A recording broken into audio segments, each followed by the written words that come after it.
hey there, welcome back to VG Emporium, and if this is your first time in, I don't really know what to say, except thank you for checking it out. Just go ahead and take your time and browse around and, not against window shopping. It's always good. My name's Rage Cage, and I am the proprietor of this establishment. And we have a pretty cool feature going on in the shop today, and that is modern video game chiptune arrangements and covers. And to start off, this idea was brought to me by Martyrus, a host of VGM podcast, where he focuses on remixes and rearrangements, but putting a cool little twist onto it because I'm taking a suggestion from fellow chiptunist Haberchuck, where I do a focus on musicians from SoundCloud, primarily of the chiptune and possibly even the digital fusion variety. So I decided to mash these two together and focus on modern VGM chiptune arrangements done by musicians that I've listened to on SoundCloud. Now, what is the definition of modern games? Well, for me personally, that's pretty much most anything that came out on the consoles after, PS2, Xbox, GameCube, because I kind of dropped off after, those systems were done. I did kind of move over to PC gaming a little bit again, I got a laptop that was powerful enough to run these things, so got Half-Life 2, 2010s, got Skyrim, Batman Arkham City. The latest, most modern game I probably got was Killer is Dead by Suda51, because I just can't resist a game made by the man. The latest games I bought actually have been Sonic Mania, Saga Frontier Remaster, and Pedal Crash, which is a Game Boy Advance style tile puzzler. So yeah, that kind of tells you where I'm at right now. But just because I kind of dropped off playing a lot of games, that doesn't mean I haven't kept up with games, because I'm still interested in them. I just like to kind of follow them and find out what's going on. Maybe read about their story, see how cool it is and all this stuff, So I'm still very much interested. I'm just not really playing much. But now back to the matter at hand, and that is modern VGM chiptune arrangements. And what brought us in was Network Terminal, Interior, YM2612 plus SN76489 arrangement from Sonic Forces, arranged by John Tay and originally composed by Tomoya Ohtani, Naofumi Hataya, Kenichi Tokoi, and Takahito Eguchi. And this was released in 2017. And this arrangement was not only done by somebody who's been doing this for a couple years now, they're still in their teens. So yes, John Tay, he is an arranger extraordinaire and is, I believe, starting to kind of get into his own original compositions. He's starting to get to that confidence level, but damn, I started kind of going on Twitter around the time the pandemic, or at least the shutdowns started happening here in the US, so that's 2020. And one of the things I saw pop up was this guy, and he was starting to kind of do arrangements, a lot of Sonic stuff. He was, kind of taking it easy, and then just over the last couple of years, he's just insanely improved. It's crazy, and just the sounds and styles that he's able to adapt to, and just it's craziness. And he's not the only one, though. There's just this huge wave of those that are not even in their 20s yet that are just creating awesome stuff. And it's mostly because of the pandemic, being forced to stay at home during those early year of 2020, and gaining access to Deflamask multi-chip tracker. Then again, I didn't really join Twitter until about 2020, but that was because of the 21 days of VGM. So this could have been going on before I kind of started seeing it. Cool little thing I'd like to point out is that he's using a few samples from Ground Seed, more in particular the snap, the laser shot sound, and that right there. And I'll say it, his patchwork is really good. I know he got started just doing ripping patches from games, but then kind of started modifying them, and then I think eventually just started getting to making his own. But I gotta go back and listen to his stuff again just to hear that evolution. But anyway, John Tay, I'm gonna be linking his SoundCloud, and if you can find him on Twitter, go do it, because it's just like I said, the arrangements he's doing are just phenomenal. But what isn't quite as phenomenal, as far as I hear, is this game Sonic Forces. I think a lot of fans were looking at it oh cool, this is another game that's might possibly get the 3D Sonic right again. And from what I understand, it kind of just fell short. And but hey, cool thing, you get to kind of create your own custom character, quote unquote, but who has a grappling hook. And hey, look at that, you got classic Sonic in there. Oh, little old baby Sonic, as my nephew Ethan calls him. Now, as for the original composers, they've all been longtime Sega composers, one of them even going back to 1987. except for one, Takahito Eguchi, who started at Square Enix, and his biggest contribution was like Final Fantasy X2, and then he went to Sega in 2003. And they have all separately at points had their hands in making Sonic music. Suffice to say, between all four of them, they've done a lot, and I'm feeling just a little lazy, so I don't want to go over it today. If there was only one of these guys, I'd probably do it, but four of them in a row? Not today, buddy. So moving on to our next chiptune arrangement. I believe Professor Tom of Shujin VGM Academy is going to like this one. This is Heartbeat, Heartbreak, FamiTracker arrangement, using 4 of the Famicom expansion chips. From Persona 4, arranged by Plus Tech, and originally composed by Shoji Meguro.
That was Heartbeat, Heartbreak, FamiTracker Arrange, from Persona 4, arranged by Plus Tech, originally composed by Shoji Meguro.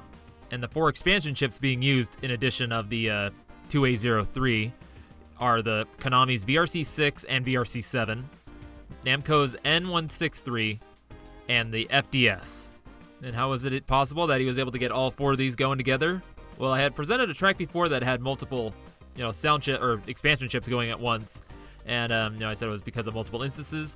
But I forgot about OCC FamiTracker, which is a branch of FamiTracker that adds the function of being able to have all multiple expansion chips in the same instance of the program.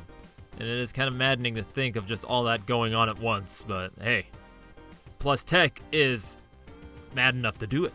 So Plus Tech, I don't know if to call them digital fusion, maybe more chip fusion. They do some purely chiptune stuff, but majority of what they do is kind of this fusion of chip sounds with modern sounds.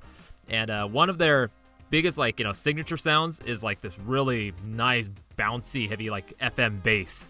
And just all of their stuff is just really good. And like I said, a lot of arrangements. Recently been sharing a lot of original music they've been doing for game soundtracks, and they have been prolific in these last 10 years. Just just the amount of music they've made is crazy. And I've been following them for a while now, probably maybe 7 of those 10 years, maybe.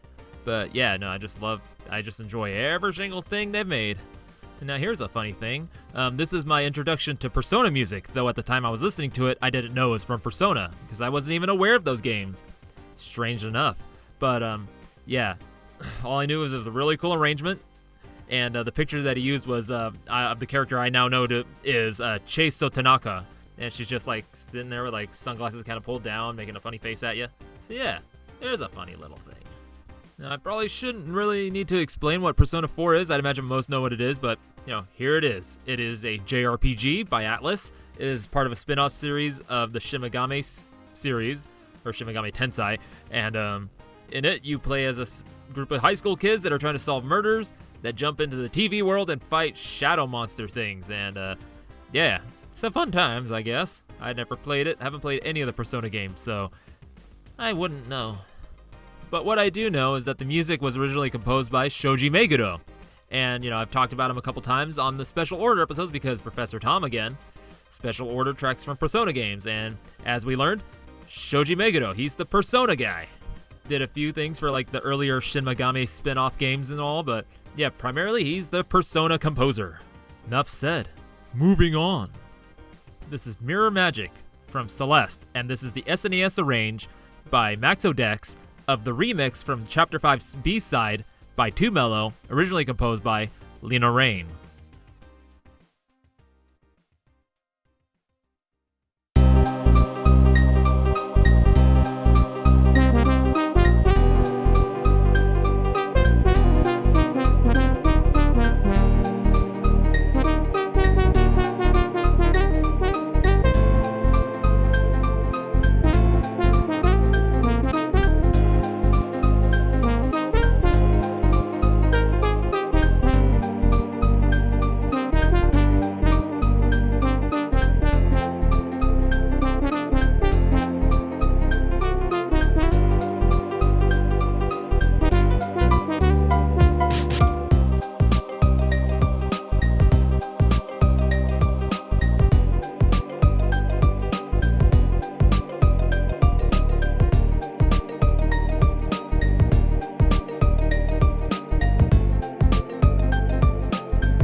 So that was Mirror Magic from Celeste.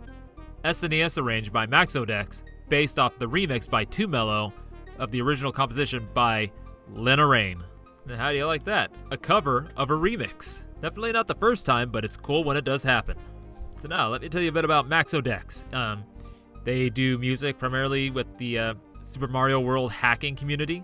So he's using like all the programs and stuff that do that, and I just kind of actually looked into it, and it's a combination of like a text editor, this program called Add Music, and using a MIDI like editor, so like, FL Studio or something like that with a piano roll. And then you just like, insert all your MIDI notes, kind of make, then like I do something where it makes sure it matches up with like the text file, and then feed it through this Add Music, and then depending whether you go through unsampled, which is just using the, the set instruments, sampled instruments of Super Mario World, or sampled, where you actually add in your own external samples, this track being an example of sampled, that you get it out there, and then like, if you output it correctly, it'll play the SPC, or the .SPC, and you got yourself a SNES track. But then again, I'm probably explaining it very horribly and getting a few people upset. I apologize. I just now like really decided to look into it and kind of still wrapping my brain around it. But you can tell by this track that this was made by somebody who really, really understands this method of creating SNES music.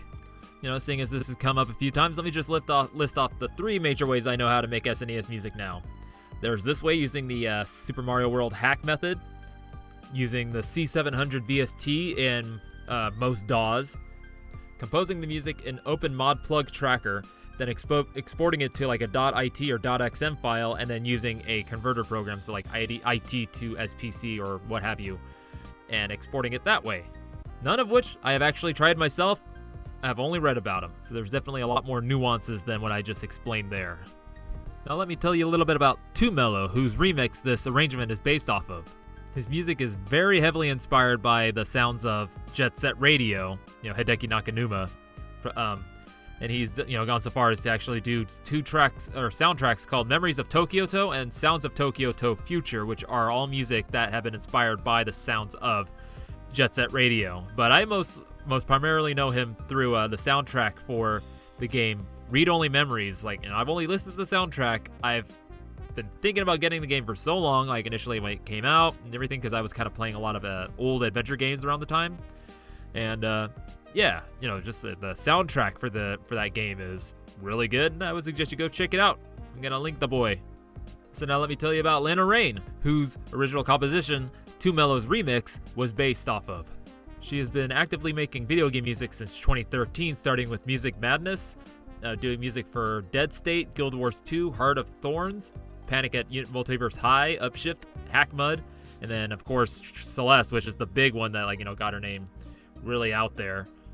And then would go on to do music for Sackboy, A Big Adventure, Minecraft, Another Update, Chicory, A Colorful Tale, Deltarune, or she contributed music to Deltarune Chapter 2. And then she has an upcoming project called Earthblade. I've been hearing her name pop up a lot in other VGM podcasts, so it's about time that she showed up on mine, though kind of like in an indirect way. So now we're coming up to the only game that I've actually played that of all the tracks I'm featuring today. And this is Studiopolis Zone Act 1 from Sonic Mania. This is the Sega Master System cover by Hazel, it's a lot of H's, with the original composition by T. Lopez.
That was Studiopolis Zone Act 1 from Sonic Mania. This is the Sega Master System cover by Hazel.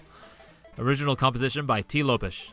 This is a really good example of the SN76489 being used really well because, you know, unlike the NES's sound chip, the 2A03 APU, you know, it's not as expressive, whereas the NES can, like, you know, has, like, all those different, like, duty cycles of the square wave. So, like, you know, you can go up to 3 different percents. You have the triangle channel for really deep bass and everything. The Sega Master System sound chip doesn't really have that much going for it because it's just 3 set square channels.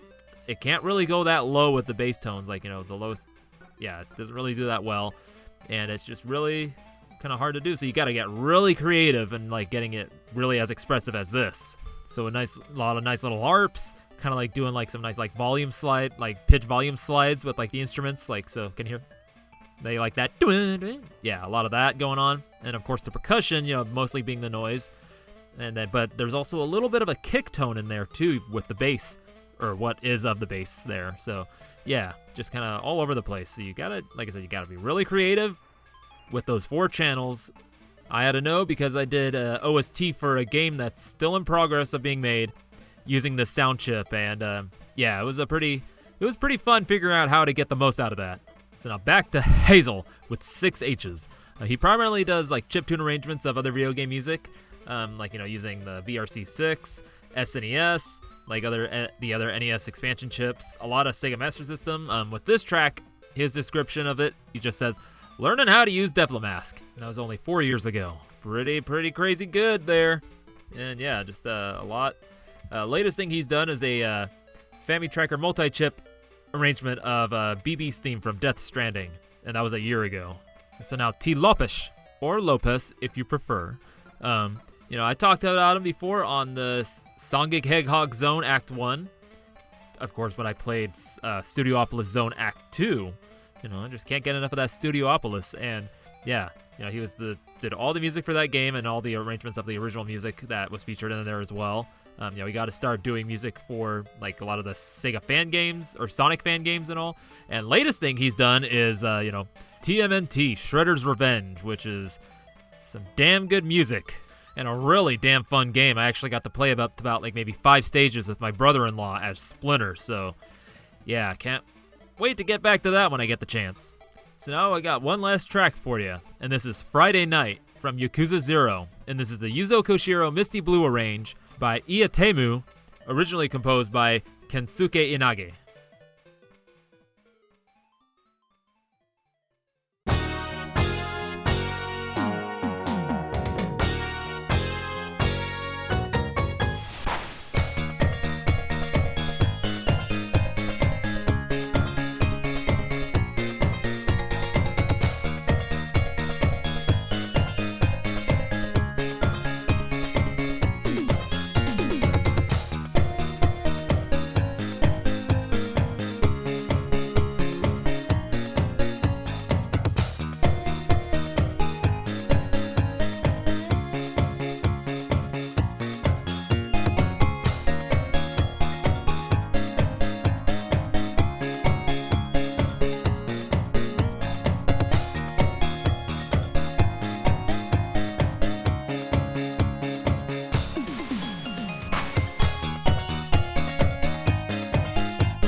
was Friday Night from Yakuza 0. Yuzo Koshiro Misty Blue, PC-88 arranged by Iatemu. Originally composed by Kensuke Inage. And as the name would suggest, this was done in the style of Misty Blue, which Yuzo Koshiro did the music for on the PC, or the NEC PC series of personal computers in Japan. And they have noted on SoundCloud that they actually recorded this from hardware using MSX VGM Play. So what I can imagine is that they used the VGM Play to feed the data registers into a actual YM2608 OPNA sound chip to then output what we're hearing right now. And I actually wanted to find out what they used to actually compose this, so I found their Twitter and actually looked back as far as to when they posted this back in 2019, and it looked like they made it in Bamboo Tracker, and this is an instance of where they kept hearing this song, Friday Night, in this style, just in their head, and so they finally did it, which I've had a similar experience with, Wily Tower 4 from Mega Man The Wily Wars, and hearing that song in the style of Brigantine, which is another NEC PC game. But back to Iatemu. They do mostly chiptune arrangements of other video game music using kind of interesting sound chips, so like the YM2608, using the VRC7, some OPL stuff, as well as using LSDJ, some AY chip stuff, and the various Famicom expansion chips. But one of the coolest things about their music is that majority of it is actually recorded from actual hardware. So a lot of them you'll hear kind of like an audible click, or even like some of like the startup sounds and stuff before the actual music starts. So that's really cool. So now, whereas the majority of Yakuza 0's soundtrack is composed by Hidenori Shoji, there are some guest composers for some of the karaoke songs and the disco songs, Friday Night being one of the disco songs, and it was composed by Kensuke Inage. And he has been largely a Koei composer and arranger, and largely working on the Musou games, so like Dynasty Warriors and Samurai Warriors. But one of the cool things I learned about him just now is that he actually learned underneath Isao Tomita while he was at university, for music.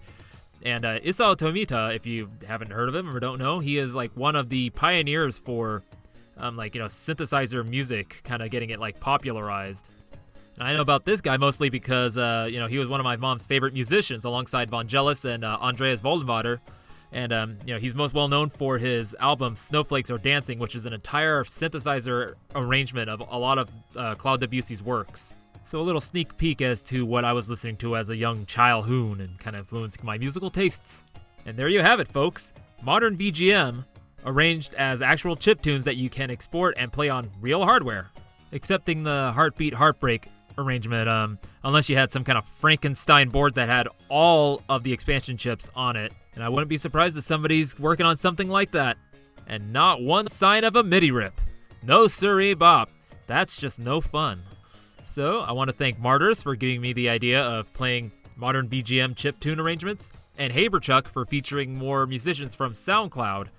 And I just took those and mashed them together. Maybe someday I'll just do individual focuses on them, but hey, thought this would be a fun idea. As a little side note, I'd maybe like to ask you to forgive me for if I pronounce some things funky or if I'm just kind of talking strange. For some reason, I'm just dealing with some really weird dry mouth right now, so yeah. Blah. Yeah, I'd like to thank you all for coming into VG Emporium and, taking the time to just listen to me blather on. You can find VG Emporium on all your social medias like Twitter and Instagram. You can find it all on YouTube, and it's going to be regularly updated. I guarantee you that. So if that's the way you like to listen to your podcasts, just have it on YouTube in the background. That's how you do. And then you can also find it on all your favorite podcatchers like Spotify, Apple, and Google Podcasts, Stitcher, and Audible through Amazon. And I've been your host, Rage Cage, where you can find me on all those same social medias, Twitter, Instagram, Facebook, and you can even find me on SoundCloud, where I host a lot of my original chiptunes and arrangements done with chiptune. And SoundCloud is where you can also find a lot of these arrangers as well. I'm going to be, putting all their SoundCloud links in the show notes so you can go and enjoy the rest of their music, both covers and originals. And with that, I wish you all a good day.